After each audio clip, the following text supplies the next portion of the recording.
America super power है, लेकिन एक देश ऐसा भी है जो अमेरिका को चैलेंज करता रहता है। हथियार और ताकत के मामले में अमेरिका खुद उसे सबसे बड़ी चुनौती मानता है। वो देश रूस है। परमाणु बम की बात हो या फिर दूसरे हथियार की, सिर्फ रूस ही है जिसकी क्षमता देखकर अमेरिका की टेंशन बढ़ जाती है। अब जानकारी ये मिली है कि रूस खतरनाक जैविक हथियार बना रहा है। ब्रिटेन से एक रिपोर्ट लीक हुई है जिसमें यह दावा किया गया है कि रूस के वैज्ञानिक ऐसा वायरस बम बनाने की कोशिश में हैं जो दुनिया के लिए बहुत घातक साबित हो सकता है। सैन्य अभ्यास के नाम पर इसी महीने गरज रही थी रूस की मिसाइलें।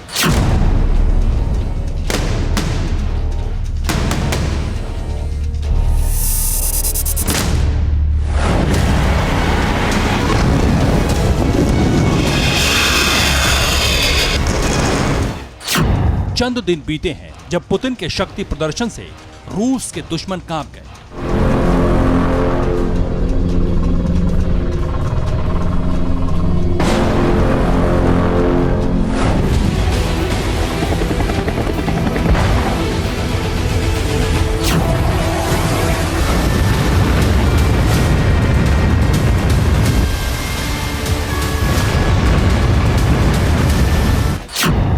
सबमरीन से परमाणु हमले की प्रैक्टिस से जाहिर हो गया कि रूस चाहे तो दुश्मन के कई शहरों को बर्बाद कर सकता है।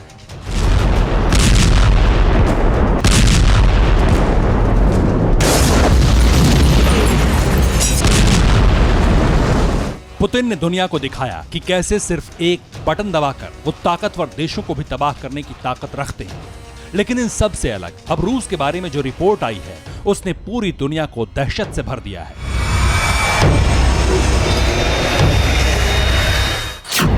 रूस के पास भले ही बम और मिसाइलों की कमी नहीं, लेकिन पुतिन इन दिनों ऐसा हथियार तैयार करवा रहे हैं जिससे न धमाका होगा न आग निकलेगी। पुतिन का वो बम एक देश क्या पूरी दुनिया को बर्बाद कर सकता है। ब्रिटिश आर्मी को मिली सीक्रेट रिपोर्ट से खुलासा हुआ है कि रूस वायरस बम बना रहा है।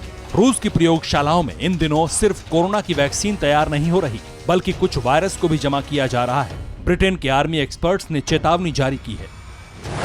रूस घातक इबोला वायरस को हथियार बना सकता है। इबोला जैविक हथियार प्रोजेक्ट का हिस्सा है। रूस की खुफिया एजेंसी एफएसबी की एक यूनिट मिशन पर है। जैविक हथियार बनाने का कोड नेम टोलेडो रखा गया है। रूस की खुफिया एजेंसी पुतिन के डायरेक्ट निर्देश पर काम करती है। एफएसबी की यूनिट नंबर 68240 राष्ट्रपति पुतिन की सबसे भरोसेमंद यूनिट है। यह यूनिट पुतिन के प्रोजेक्ट को पूरा करती है। पुतिन के दुश्मनों को जहर देने का काम भी इसी यूनिट ने किया था, ऐसा दावा किया जा रहा है। अब रिपोर्ट्स के मुताबिक इसी यूनिट को खतरनाक जैविक हथियार बनाने की जिम्मेदारी पुतिन ने सौंपी है। पुतिन का यह मिशन बेहद सीक्रेट है, लेकिन ब्रिटिश आर्मी को यह जानकारी मिल गई और चेतावनी जारी कर दी गई है। रूस में इबोला के साथ मारबर्ग वायरस पर रिसर्च भी चल रही है। मारबर्ग वायरस के संक्रमण से शरीर के अंग बेकार होने लगते हैं। घातक वायरस की वजह से शरीर के भीतर खून बहने लगता है। माना जा रहा है कि रिसर्च की वजह जैविक हथियार बनाने का मिशन हो सकता है। मारबर्ग वायरस से संक्रमित 88% मरीजों की मौत हो जाती है। ब्रिटेन और जर्मनी लंबे समय से रूस की हर खुफिया जानकारी को जुटाने में लगी। 2 साल पहले 2018 में रूस का एक जासूस ब्रिटेन का एजेंट बन गया था। उसने ब्रिटेन को रूस के बारे में कई खुफिया जानकारियां दी थी। बाद में रूस की खुफिया एजेंसी ने नोविचोक नाम के खतरनाक जहर से अपने एजेंट की हत्या कर दी थी। रूस के कोल्डसोवो में वेक्टर लैब दुनिया की तीसरी ऐसी लैब है जहां HIV, इबोला, स्मॉल पॉक्स समेत कई घातक वायरस रखे जाते हैं। ब्रिटेन की आर्मी शक इसलिए भी कर रही है क्योंकि सीक्रेट मिशन का नाम टोलेडो रखा गया है। टोलेडो स्पेन का वो शहर है जहां प्लेग फैला था। 1918 में अमेरिका के टोलेडो में फ्लू फैला था।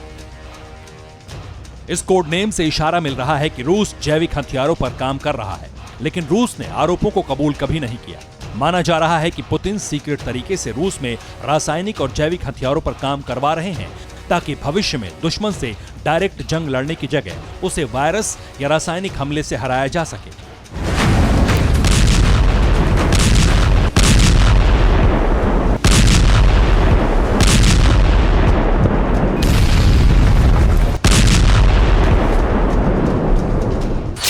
पुतिन की महत्वाकांक्षाएं पूरी दुनिया को पता है। रूसी राष्ट्रपति व्लादिमीर पुतिन अब अपने देश में पहले से भी ज्यादा ताकतवर हैं। पुतिन ने विधेयक पास करवाया है जिसके मुताबिक रूस का राष्ट्रपति रहने या ना रहते दोनों ही हालात में उन पर कभी भी कानूनी कार्रवाई नहीं हो सकती। पुतिन का कार्यकाल 2024 में खत्म हो रहा था, लेकिन रूसी संसद में विधेयक पास कर उनका कार्यकाल 2036 तक बढ़ा दिया गया। पुतिन का मिशन रूस को अमेरिका से ज्यादा शक्तिशाली, समृद्ध बनाना है।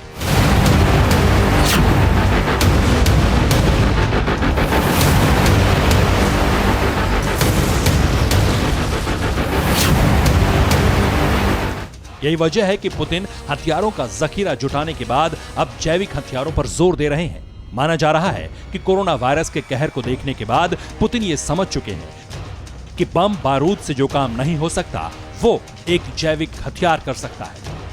यही वजह है कि पुतिन अब बेहद घातक वायरस जमा करवा रहे हैं और भविष्य में पुतिन का वायरस बम किसी भी देश को बर्बाद कर सकता है।